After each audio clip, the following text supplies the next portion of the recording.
The tranquil waters of Lake Umuzi set a calming scene, but belied the drama which would unfold in the coalfields of Mpumalanga during the 2017 Secunda rally. There were thrills and spills aplenty as the rally lead changed hands 4 times on the final day, leading to a surprising and historic result. Heading into the third round of the National Rally Championships, Guy Botterill and Lee Rose led the R2 and Classics classes respectively, with perfect records from the opening 2 rounds.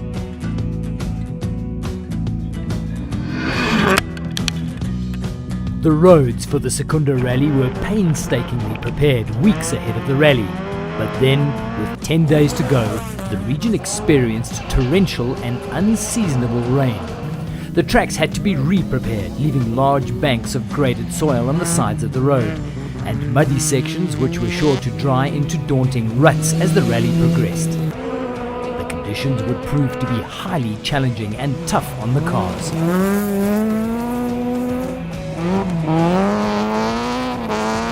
Chris Kutza, meanwhile, would have the benefit of a brand new vehicle as he swapped his Toyota Etios for a Mazda 2. Rally fans gathered at Eastval Motors for the grand unveiling, along with Kutza's fellow drivers, including Asia Potgieter. Die kar voel goed, ek het eergister gaan toets, baie sterk, hy loop reg, ons het 'n bietjie hanteringsverstellings gedoen, so hy is reg vir die rally. Tension mounted as the car lay hidden beneath a dark silk cloth. The Electro Thread and the JEM Sport crews had reportedly put in over 1,500 man-hours into building the car. When Chris Kutza and Greg Godrich revealed the stunning Mazda 2 R2, it was clear that the time had been well spent. No pressure on me. If I have the best car, then surely I must win the rally. But seriously, I'm not expecting any fireworks at this event.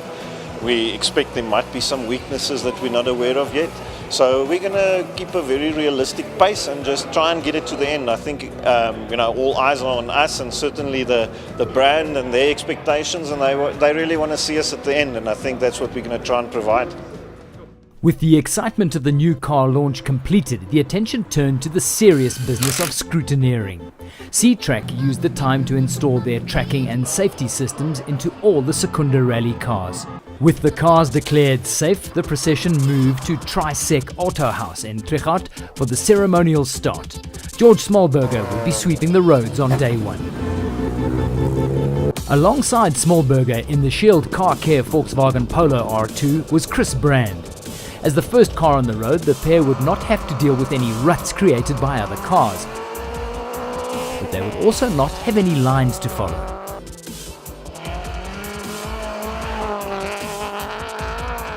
Second on the road on the opening day was the Toyota Gazoo Racing Etios R2 of Guy Botterill and Simon Vasilile.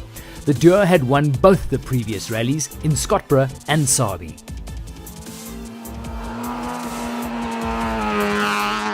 Next on the road was Asia Potgieter and Nico Swartz in the Lake Umuzi Volkswagen Polo R2. Following the locals were Richard Leek and Henry Kona in the ATS Ford Fiesta R2. Stage 1 we struggled a bit. We're having big problems with the car. We're not too sure exactly what's wrong. We're not sure if it's the throttle or the fuel pump, so we struggled from the word go today. A car which was not experiencing issues was the SE Toyota Etios R2 of Chart Conradi and Carolyn Swan. Despite being self-sponsored, Jono van Wyk and Scott Howden were second in the championship coming into the Secunda rally. The final R2 car on the road was the Electro Thread Mazda 2 of Chris Kurza and Greg Godrich. Stage 1 was okay. It's always nerve-wracking doing the first stage, but we kept it on the road. Car felt pretty good, and now we're in the service. AC's times and mine are pretty close, so I'm glad AC is going. It's about time he got up there. But being his hometown, I'm sure he's pushing really hard. But the main race starts tomorrow, so we'll see, and we'll just see how AC goes. Next on the road were the classic cars, a new addition to the South African National Rally Championship roster. Leading out the classics was the Ford Escort RS of Lee Rose and Elvien Coetzee. The pair were leading the Classic Championship race heading into the Secunda Rally. Also in the category were Nico Nienaber in a Toyota Corolla, Etienne Malherbe in a Datsun Triple S, and Nati Boyson in another Ford Escort. The classic Escorts and Datsuns are firm fan favourites. On stage 2, Jono van Wyk was the Secunda Rally's first casualty. He broke a side shaft, and though he completed the stage, he would only be able to rejoin the rally on day 2. For the other participants on the rally, stage 2 offered a chance to find a rhythm on the smoothest roads of the event. The stage took place on the banks of Lake Umuzi. With the route snaking around the green belt just outside Secunda itself, it made for an easy access stage. This drew in large numbers of rally fans, despite it taking place during office hours on Friday afternoon.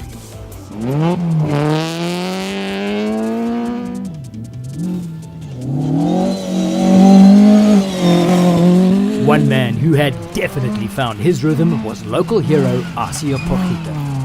Stage 2 was a little bit quicker, it was more open, longer straights, but still the surface was some wet and some dry, so the surface is very, very tricky to ride on. It's super. We've only done 2 stages. Felt quite bumpy in the recce, but once you're in the rally car, it feels much better. It'll be interesting tomorrow morning with a lot of dew on that wet grass.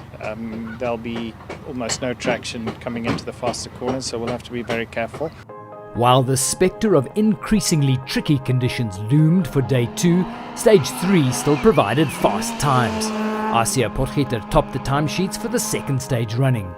Guy Botterill, in the unusual position of not leading, was second fastest and trailed by 3.4 seconds after 3 stages. Jard Conradi was the third quickest on the stage and overall.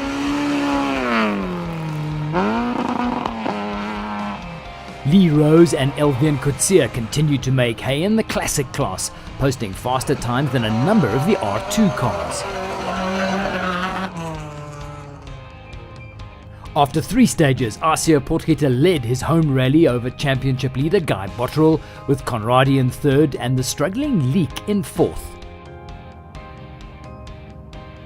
In his brand new Mazda 2, Chris Kurta was clearly taking it relatively easy, running in 5th overall, feeling out the handling of the new car, and wary of putting a dent into it on the first outing. It was fantastic. We're taking it easy. We know the handling is not what it's supposed to be, and we're driving very much within ourselves, and surprisingly we're not very far behind the other guys, so we're really happy with our current situation. This car is very solid. It feels like a real proper rally car. It feels almost like a S2000 car. Everything works the way it's supposed to, and it's just great. I've got a second wind here. I mean, I feel rejuvenated. I thought I had fun, but now I'm having even more fun. With the sun dipping behind the western horizon, the crews were hard at work preparing the cars for the 2 night stages around the Graceland Casino. We just put some scrub tyres on. We keep our good tyres for tomorrow. We've got a limited allocation, and we fit the spotlights, which is always a pleasure because it looks so good with them. As the darkness set in and the temperatures plummeted, the rally action hotted up at the Graceland Casino. Stages 4 and 5 were held in the casino parking area, where a 1,050-meter long course was marked out on the gravel-topped tarmac. The route was effectively a double loop on an hourglass shape, which required the navigators to be at the top of their games. Go for the second line down here. Go up. Go 9. Go down. You go in, In the R2 category, Richard Leek pulled a faulty wire off his engine and posted the fastest time on both stages 4 and 5. Lee Rose, meanwhile, continued his classics category dominance. After 5 stages of the Secunda rally, Asia Porgita led by 2.9 seconds over Guy Botterill, with Richard Leek moving up into 3rd. One of the National Rally Championship stars for the future is Lune Snyman. While there are other female co-drivers, she is currently the only woman behind the wheel, a fact she hopes to help change.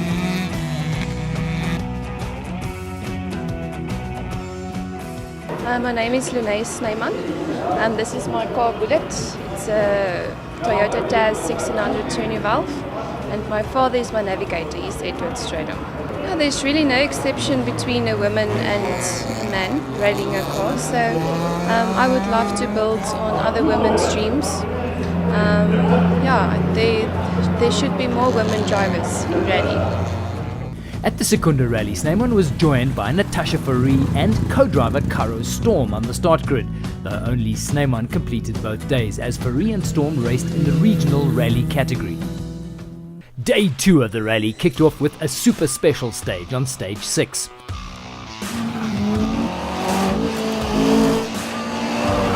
The super special stages are great fan and driver favourites, as the drivers race it out in a head-to-head battle for stage honours. Drawn in batches of 2 and starting alongside each other, the 3-kilometre long route crosses over halfway through the stage, allowing the cars to veer away at the end of the start-finish straight, only to return to side-by-side racing for the dash to the finish line.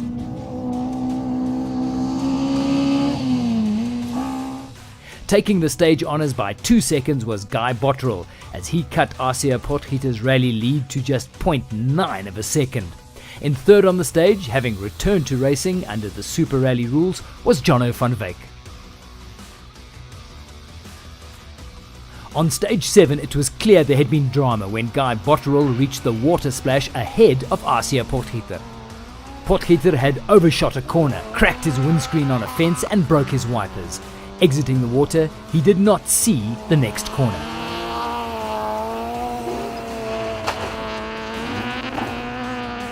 The rally leader tried in vain to extract his Volkswagen Polo from the freshly quarried hole he had driven into, while Guy Botterill drove to stage victory and into the rally lead.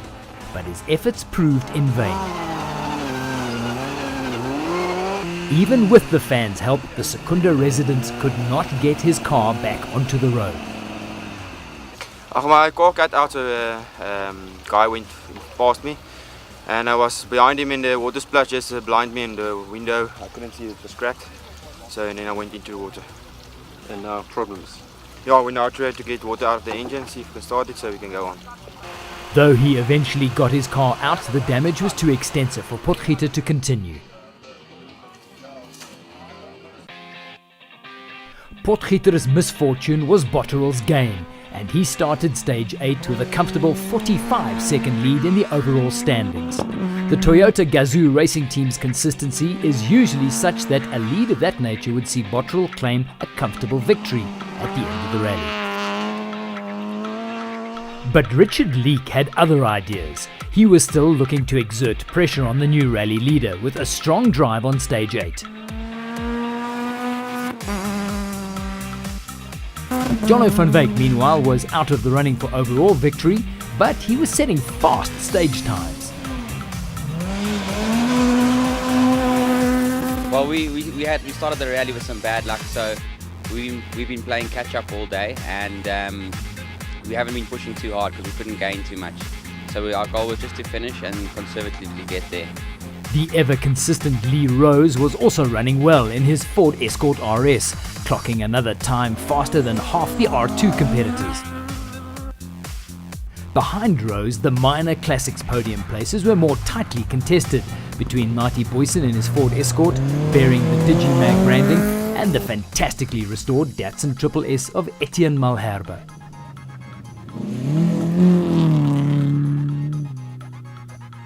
After a lull in drama on stage 8, there was another change of lead on stage 9 as Guy Botterill's Toyota Etios experienced starter motor failure, and this put Richard Leake into the lead.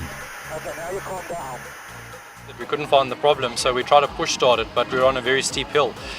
So we had to push it up the hill, and we lost a hell of a lot of time. And while we were doing that, Richard overtook us, and then eventually we got the car started, and then followed Richard all the way to the end of the stage.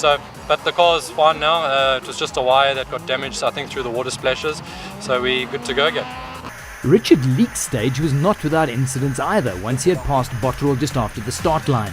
Midway through the stage, he and co-driver Henry Kohner had to slow down to avoid a herd of donkeys which had wandered into the road.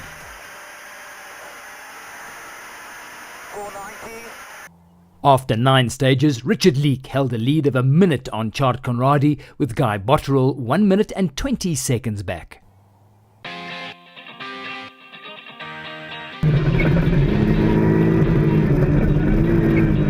On stage 10, Botterill was pushing on again, unsure if he could make up the time, but not willing to give up hope.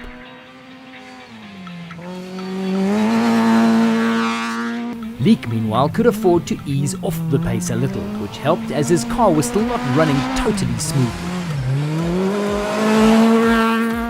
Botterill's pace was putting pressure on Chart Conradi. His second place was at risk as the gap to Botterill decreased to just 12 seconds, with 3 stages remaining. Lee Rose's fast but consistent approach was ensuring that his Ford Escort RS was holding up well, leading the classics. But with so many cars experiencing issues, Etienne Malherbe in the Datsun SS still had lots to race for. On stage 11 there was more drama for Guy Botterill as his Etios became stuck in first gear just 6 kilometers into the 27 kilometer long stage. As a result, he lost 10 minutes on stage winner Jono van Beek. I think we were about 7 or 8 Ks in and the gear linkage broke in first gear. So we drove 20 odd Ks in first gear. So 20 Ks in first is a very long time. So it's quite frustrating. We tried to stop and try to change gears by hand, but we couldn't do it. So we just carried on driving and we finally got the car to the service park. It's an easy fix. It's just a gear linkage that's broken. So just fixed and off we go again. So with the next couple of stages, hopefully we can just keep it tidy and get the car to the end. Richard Leek also lost time as the alternator on his Ford Fiesta R2 started to play up. Chart Conradi meanwhile was forced to withdraw entirely mid-stage. While others stumbled, Chris Kurtz's consistency was paying off as he moved up to second overall in the R2 category standings. Setting the fastest stage time amidst this was Jono van Beek. Lee Rose's consistency throughout the first 11 stages saw him move up to second overall, 58 seconds behind Leek, who was stranded on the side of the road after stage 11.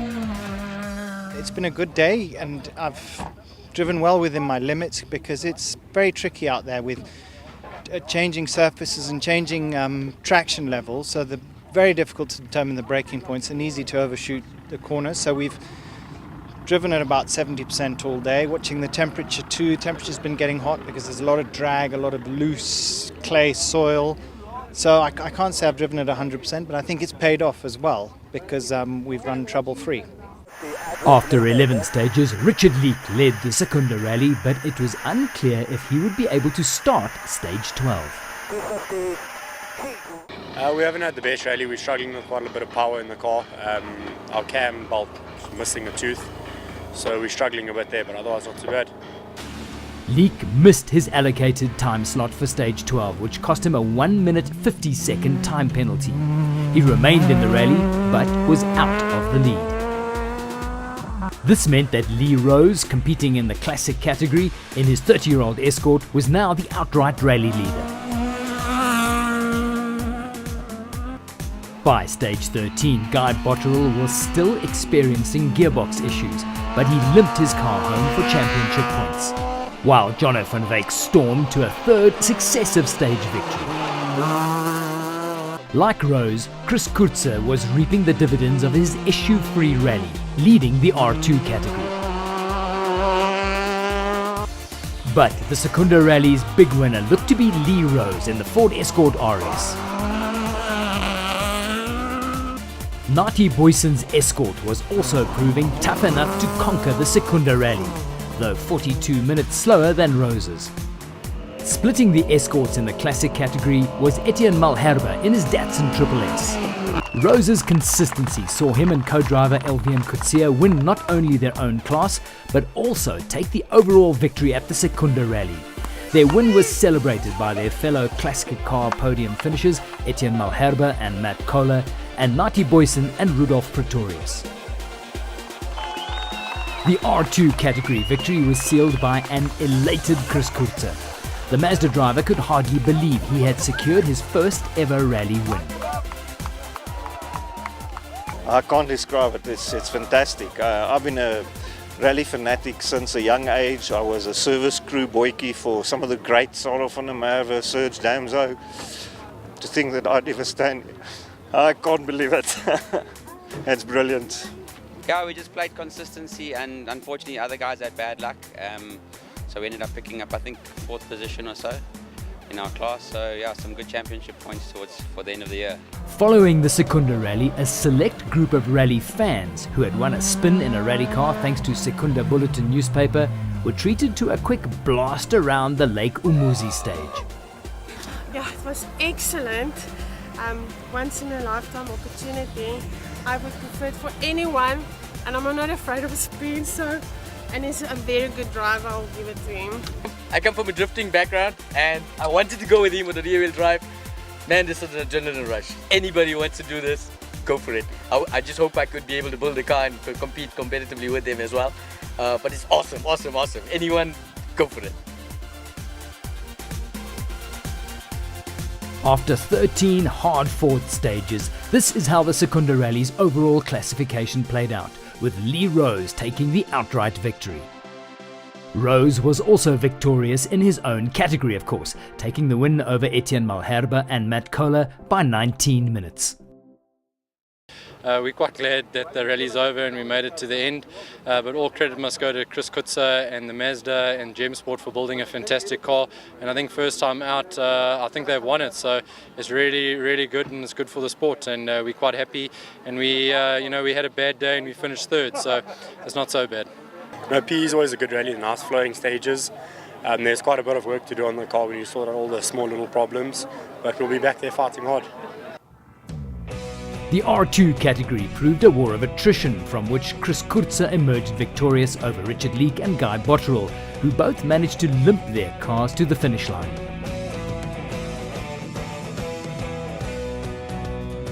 So, after 3 exciting rounds so far, we have Guy Botterill and Lee Rose still leading their classes. For Rose in the Classics, it's been 3 perfect races this season, and he seems to be on an unstoppable charge to championship victory. In the R2 class, Chris Kurzer in his Mazda 2 finds himself tied for 2nd with young Richard Leek. But with Jono van Wyk only 4 points down in 3rd, everything is still to play for in the coming rounds of the South African National Championship.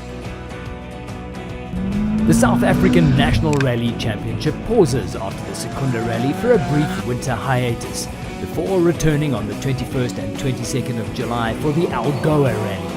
Held largely in the pine plantations around Port Elizabeth, the Algoa Rally is one of the longest and toughest rallies on the calendar. It could prove pivotal, as Guy Botterill will surely look to get back to winning ways.